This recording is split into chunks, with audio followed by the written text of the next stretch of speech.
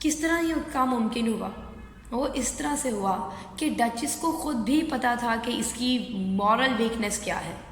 اس کی moral weakness کیا ہے کہ وہ اگر میری بیٹیوں کا نام سنے گا کہ he can have he could spend a long weekend with them in the party that is going to be held very soon, جس پہ اس کو انوائٹ بھی کر رہی ہے اور کہہ رہی ہے کہ آپ بھی آئیے گا، میری بیٹیاں بھی ہیں وہاں پہ. سو ڈیانا کا نام سن کے وہ فوراً ادھر ہی رک گیا، اور وہ جو چاہتا تھا he wants to get the pearls tested, تو وہیں پہ وہ رک گیا. سو یہ چیزیں ہمیں بتا رہی ہیں جناب کہ ایون شی نوز، ڈچس کو بھی پتہ ہے کہ اس کی مورل ویکنیسز کیا ہے اور اس کو کس چیز کی بھوک ہے. یعنی یہ چاہتا ہے کہ میں مزید سے مزید میں ایلیٹ کلاس میں بس میرا ایک سرکل ہو، میں اس میں جانا پہچانا جاؤں. حالانکہ ہی از آلریڈی ویل نون، لیکن ایک بات وہی آ جاتی ہے نا، جو کمپلیکس کا شکار ہے وہ کبھی بھی سیٹسفائڈ نہیں ہوتا. تو وہ اسی لیے اس کو دو باتیں بتاتی کہ جی فلاں پرائم منسٹر وہ خود ہوں گے، یہ میری بیٹیاں سارے ایلیٹ کلاس، تو اس کو پتہ ہے. ایک تو اس چیز پہ وہ رک گیا، پھر جب بیٹیوں کا نام سنا تو بھی وہ رک گیا، especially Diana, because he used to love Diana. تو یہاں پہ ہم نے دیکھا کہ ایک تو پگ کے ساتھ اس کو اس نے کمپیئر کیوں کیا. اور اب ہم آ جاتے ہیں، ایک تو یہ ساری باتیں آپ کو کلیئر ہو گئی، اور ایک اور چیز اس کے بارے میں بڑی امپورٹنٹ ہے، the way he begs pardon to her mother. اپنی ماں سے ایٹ دا اینڈ معافی مانگتا ہے. اس کی تصویر کے پاس جو مینٹل پیس پہ پڑی ہے اس سے جا کے وہ معافی مانگتا ہے کہ ماں مجھے معاف کرنا. یعنی ٹھیک ہے، یعنی اس کی طرف دیکھ کے ہی معافی سے مانگتا ہے. وہ کیوں مانگتا ہے؟ کیونکہ اسے خود بھی پتہ ہے کہ یہ میں نے کیا کیا ہے، اسے پتہ ہے، لیکن ساتھ ہی اپنے آپ کو فوراً وہ کہتے ہیں نا بہلانے کے لیے، اپنے آپ کو سیٹسفائی کرنے کے لیے وہ کہتا ہے خیر آخر تو بڑا لمبا ویکینڈ ہونا ہے نا. تو یہ جو پرلز کے بارے میں ہم نے اس نے ایک جملہ رائٹر نے لکھا ہے کہ جیسے ہی وہ پرلز کو ڈچس کے جانے کے بعد ٹیسٹ کرتا ہے تو وہ دیکھتا ہے کہ یہ روٹن تھے، روٹن at the cover, روٹن at the کور، یعنی مکمل طور پہ فیک، بالکل فیک، ذرا سا بھی ان پہ کوئی ڈائمنڈس اور اصل جیولز والی کوئی بات نہیں تھی. یہاں ہی سے ہم اگر اس چیز کو کوٹ کریں تو یہی چیز ریپرزینٹ کر رہی ہے، یہ ڈائمنڈز، یہ پرلز، یہ جیمز جو کہ اس کی پوزیشن میں بھی ہے، ڈچس کی پوزیشن میں بھی، اولیور کی بھی، یہی ایک جو آبجیکٹ ہے نا جیولز کا، یعنی جیولری اینڈ سو اون، یہ ریپرزینٹ کر رہی ہے ان دونوں کو، ان دونوں کرداروں، ڈچس کو بھی، اولیور بیکن کو بھی. کیونکہ یہ دونوں ہی اپرنٹلی وی سی کہ ان میں پومپ ہے، پومپ اینڈ شو ہے، پریسٹیج ہے، سوشل رینک ہے ان کے پاس، اس کے پاس نوبلٹی ہے، اس کے پاس پیسہ ہے، شہرت ہے، بزنس بڑا اچھا جا رہا ہے. لیکن ہم نے یہ دیکھا کہ پرلز دکھتے خوبصورت ہیں لیکن اندر سے وہ فیک، اور یہی ان کی پرسنالٹی ہے ان دونوں کی. تو ایکچولی دیز جیمز، ٹھیک ہے، they themselves are representative of these characters, کہ جس طرح وہ سینٹر تک بالکل کور تک، یعنی سر سے لے کے پیر تک روٹن ہے، گلے سڑے ہیں، کوئی کردار نہیں، morally they are not strong enough, دونوں ہی مورلی کرپٹ ہیں. ٹھیک ہے، اس نے پیسے کی خاطر، ٹھیک ہے، کیونکہ وہ گیمبلنگ میں پیسے ہاری ہے، وہ مزید پیسے چاہتی ہے، تو اپنے فائنینشیل کرائسس کو چھپانے کے لیے آپ دیکھیں اس کے کردار کی دو باتیں بہت امپورٹنٹ ہیں. Number 1، she says bad things about her husband, اپنے شوہر کی برائی کر رہی ہے رازداری کے طریقے سے، جیسے وہ اولیور کو کہتی ہے یہ بھائی ہم اولڈ فرینڈز ہیں، اور اولڈ فرینڈز، اور وہ بھی آگے بڑی معنی خیز انداز میں کہتے ہیں ہاں اولڈ فرینڈز، یس اولڈ فرینڈز. تو آپ یہ دیکھیں کہ وہ اپنے شوہر کے لیے ویلن کا استعمال کرتی ہے، لفظ ویلن، اور بڑا شارپر ہے، اور بڑے یعنی اس کے لیے غلط الفاظ استعمال کیے اپنے ہسبینڈ کے لیے. ایک تو اس کا کردار ہمیں یہاں سے پتہ چلتا ہے. دوسرا، چونکہ she is facing financial problems, تو وہ فیک پرلس دے کے پیسے لے لیے. Actually she is exploiting Oliver Bacon's weaknesses. She knows کہ یہ اس کے اندر اتنا دم خم نہیں ہے کہ اگر میں ایزیلی اس کو اس کے منہ پہ بیٹھ کے دیکھے، اس کے سامنے آئی، اس کو فیک پرلس دیے، اتنا بڑا بزنس مین اس معاملے میں جو فوراً پہچان سکتا تھا. آپ دیکھیں اس نے ایٹ دا اینڈ خود ہی ذرا سے لینس کیا اس نے لگا کے اس کو دیکھیں، اس کو فوراً پتہ چل گیا یہ تو بالکل فیک ہے. لیکن شی نوز، وہ یہ جانتی ہے کہ یہ اگر اس کو پتہ بھی چل جائے گا تو اس سے کوئی ڈفرینس نہیں ہونے والا ایٹ آل، کیونکہ یہ کون سا آ کے مجھ پہ کوئی کیس کر سکتا ہے یا مجھے آ کے بول سکتا ہے، کیونکہ میں اس کی کمزوریاں جانتی ہوں. تو دونوں ہی ایک دوسرے کی کمزوریاں جانتے ہیں. اولیور بیکن کے ذہن میں بھی یہ خیال آیا کہ ایک دفعہ پہلے بھی اس نے اس طرح سے ڈسیو کرنے کی کوشش کی تھی، تو یقیناً اس بار بھی پلس فیک ہو سکتے ہیں. اسی لیے وہ چاہ رہا تھا مسٹر ہیمنڈ کو بلانا کہ وہ یہ چیک کروا لے. لیکن جیسے ہی اس کی بیٹیوں کے بارے میں ذکر آیا، اس نے یہ ارادہ ترک کر دیا کہ یار کہیں یہ ناراض نہ ہو جائیں، پارٹی میں نے جانا ہے، ایلیٹ کلاس کی ہوگی، ان کی بیٹیاں ہیں، ڈیانا مسٹ بی دیئر. تو یہاں پہ آ کے آپ دیکھیں اس نے بھی یہ پیسے کا ہم نے دیکھا اس کو لالچ بہت ہے، لیکن یہاں اتنی بڑی رقم اس نے ایزیلی جانے دی. اس کے پیچھے ایک تو وجہ اس کی اپنی خود غرضی، اس کا اپنا موٹیو، اپنی سیلف سیٹسفیکشن، ٹھیک ہے. اور دوسری چیز کیا امپورٹنٹ ہے کہ اس کو پتہ ہے کہ اگر میں ڈچس کو ناراض کروں گا یا اس کے اوپر اس طرح سے کوئی بات کروں گا، اسے برا بھلا کہوں گا، وہ جب وہ چلی جاتی ہے اور ٹیسٹ کرتا ہے اور وہ دیکھتا ہے تو غلط ہے پلس، تو وہ اس ٹائم بھی تو بات کر سکتا تھا نا، لیکن اس نے نہیں کی، کیونکہ اسے پتہ ہے کہ یہ میرے بارے میں یعنی مجھ پر کیچڑ اچھالے گی. She has got my weaknesses. اور یہی چیز ڈچس کو بھی پتہ ہے. یعنی آپ دیکھیں دونوں ہی، تبھی تو یہ جملہ رائٹر استعمال کرتا ہے. وہ کیا کہتا ہے؟ وہ کہتا ہے they were friends yet enemies. ٹھیک ہے، they were friends yet enemies. اب یہ فرینڈس کی اگر بات کریں تو یہ کون سے فرینڈس ہیں؟ Selfish friends. بظاہر دوست ہیں لیکن یہ ان دونوں کی مجبوری ہے. دونوں ہی اپنے اینڈ پر اپنے مقاصد کے لیے ایک دوسرے کو ایکسپلائٹ کر رہے ہیں، ایک دوسرے کی ویکنیسز کو یوز کر رہے ہیں. اور ہم یہاں دیکھتے ہیں کہ ڈچس جو ہے اس کی زیادہ اوور بیئرنگ پرسنالٹی ہے. یعنی اگر ہم یہ بات دیکھیں نا کہ ان دونوں میں سے زیادہ ایج کس کو مل رہا ہے تو وہ ڈچس ہے. یعنی کہ ڈچس کا کوئی نقصان نہیں ہے ایز سچ، اس کو نقصان اٹھانا پڑ رہا ہے. اور اس میں انفیریورٹی کمپلیکس ہے، اس میں کوئی انفیریورٹی کمپلیکس ہے ہی نہیں. باقی ساری مورل کرپشن ہے، مورالٹی یعنی moral decadence of both of them. ہم ان دونوں کو دیکھتے ہیں، دونوں ہی اخلاقی پستی تنزلی کا شکار ہیں. خیر یہ ایٹ دا اینڈ میں اس چیز کو دوبارہ ڈسکس کریں گے. تو ایک تو وہ جو بات تھی کہ they were friends yet enemies. دوسری بات بڑی important, each cheated the other. دونوں ایک دوسرے کو چیٹ کر رہے تھے.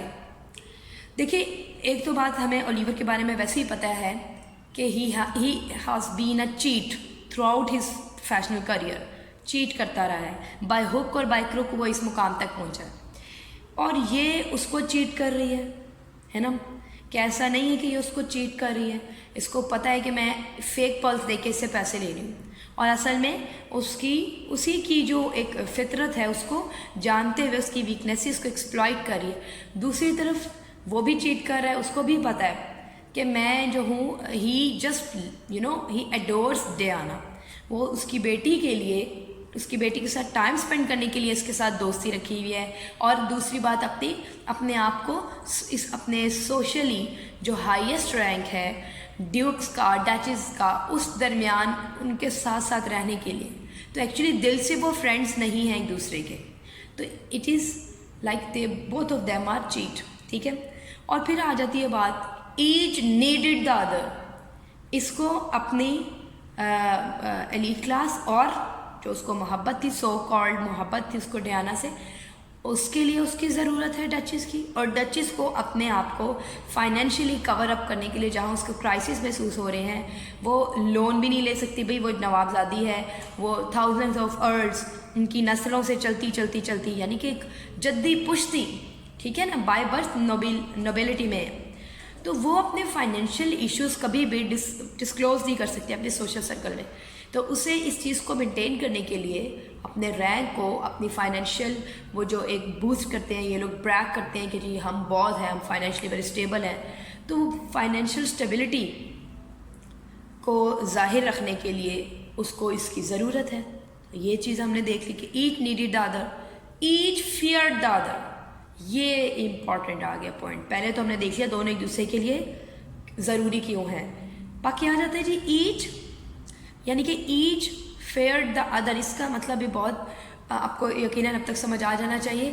دونوں ہی ایک دوسرے سے خوف بھی کھاتے تھے. یہی تو وہ خوف تھا جس وجہ سے آپ دیکھتے ہیں ڈچس ڈائریکٹلی آ کے نہیں کہتی کہ جناب آپ مجھے پیسہ دے دیں، ادروائز آپ کے بارے میں لوگوں کو بتاتی پھروں گی کہ آپ جو اس ٹائم بڑے ایک نوبل پرسنالٹی بن کے پھر رہے ہیں، میں جانتی ہوں کہ آپ کے اندر کیا سوچ ہے آپ کی، آپ کا مورل کیریکٹر کیسا ہے، آپ کس طرح فائنینشلی اس مقام تک پہنچے ہیں.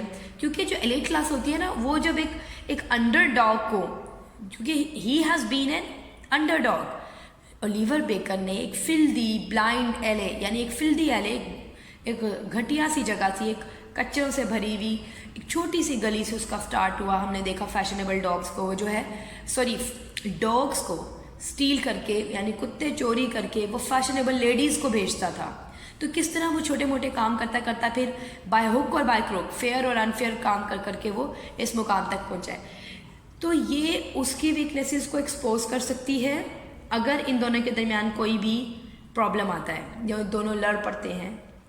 اور اسی طرح اولیور بیکن بھی اس کے بارے میں اچھی طرح جانتا ہے کہ اس کو گیمبلنگ کی عادت ہے، اور یہ اپنے ہسبینڈ کے بارے میں کس طرح کے الفاظ استعمال کرتی ہے، اور یہ کس طرح اپنے آپ کو سوشلی، اپنی جو اس کا ایک ایک سوشل اس کا پریسٹیج ہے اس کو مینٹین کرنے کے لیے، ٹھیک ہے، اس کو مینٹین کرنے کے لیے یہ فیک پلس بیچتی ہے اور اس سے پیسے لے جاتی ہے.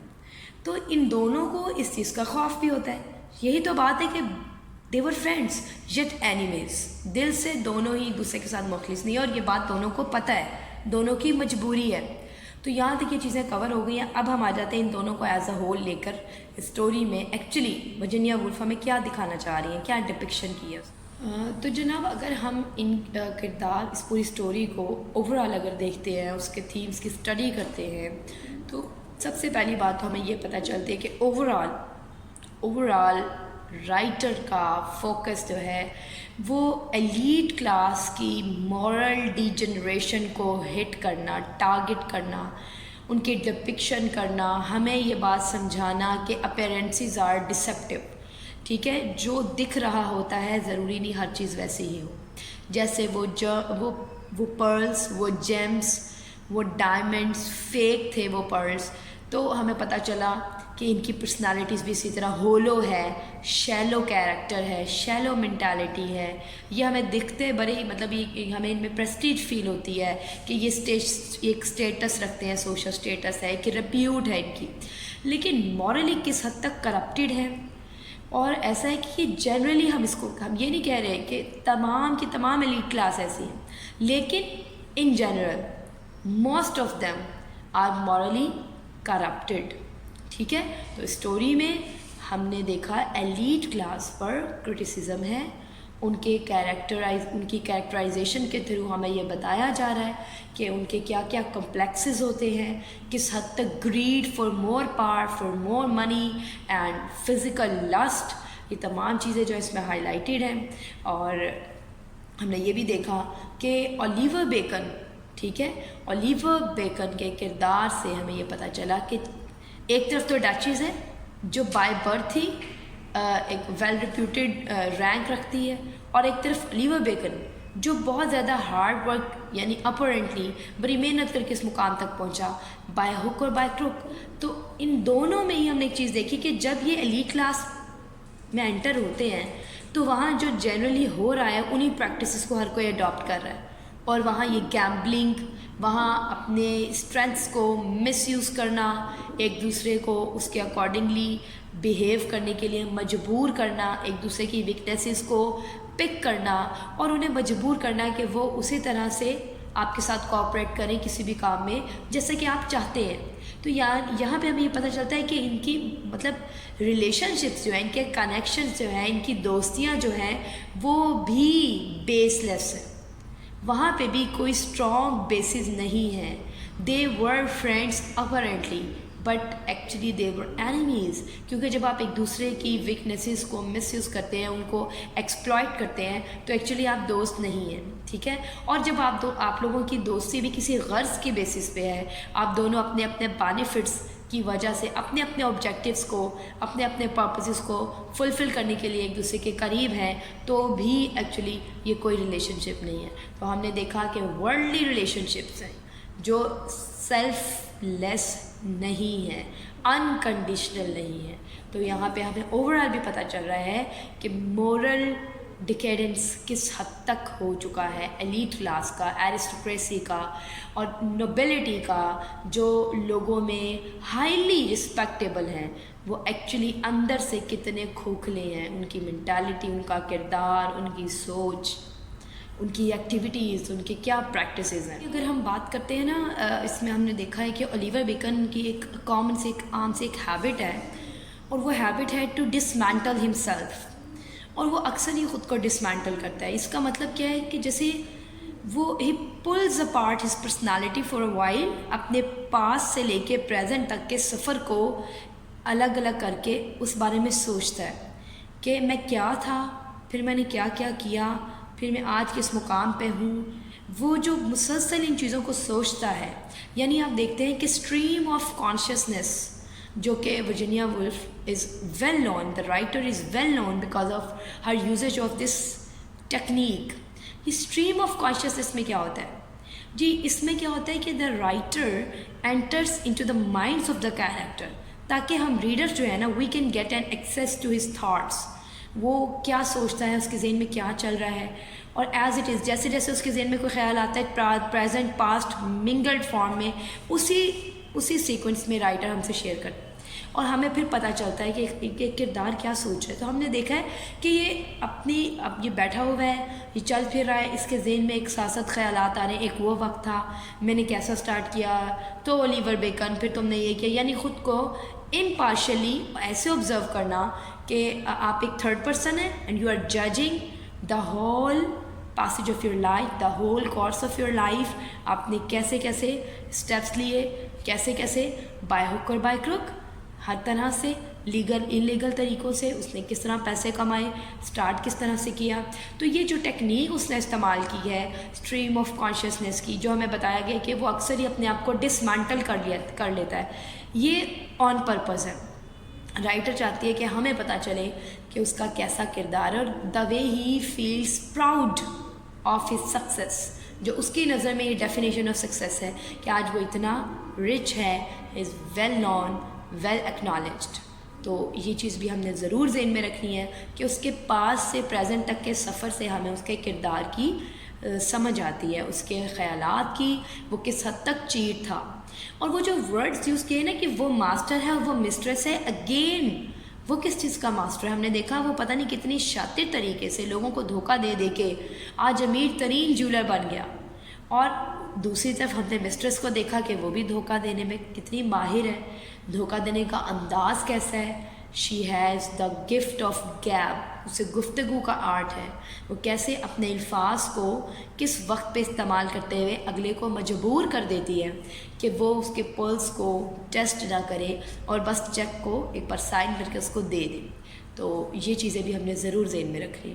تو آئی ہوپ سو یہ لیکچر آپ کو سمجھ آیا, تھیمس کلیئر ہیں, اور باقی انشاءاللہ very soon next lecture will be uploaded. اپنا خیال رکھیے, اللہ حافظ.